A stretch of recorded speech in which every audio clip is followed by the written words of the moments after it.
So, as I was playing the Panzer Dragoon remake, I kept appreciating that the story was being communicated without any dialogue. I never owned a Sega Saturn, so my familiarity with the series is pretty light. Before the remake came out, my only experience with the series was playing one of the games on an in-store kiosk.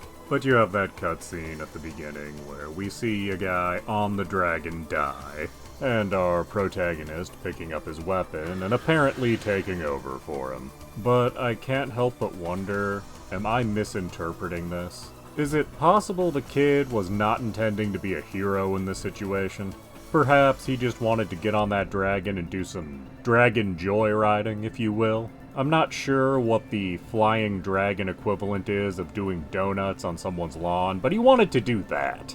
Only within seconds of riding on that dragon, he realized he has absolutely no idea how you actually steer and ride a dragon.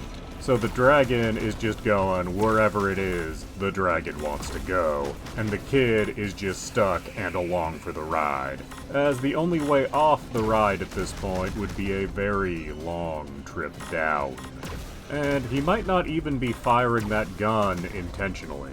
We see in the cutscene at the start that the kid had a crossbow, but there's a big technological leap between using a crossbow and laser gun, or whatever the gun's supposed to be in this game. So maybe he is just throwing that gun around willy-nilly, and he is regretting everything that's blowing up around him, not really making the connection of what is happening here. Just with every single thing around him being destroyed, him just yelling, "I'm so sorry!" But due to being on a flying dragon, he's way too far away for anyone to actually hear that half-hearted apology. Now, I don't know anything about the greater Panzer Dragoon lore, if any such thing exists. I am aware that there are at least 2 other games in this series. Thus far, those have not been made available on modern hardware, and I'm sure those both contain extra story elements that would sort of clarify things for me. But what do you think? Is this really a story about a hero? Or is this just an insane comedy of errors that we have just misinterpreted? Please do subscribe, comment, like, and tell your friends.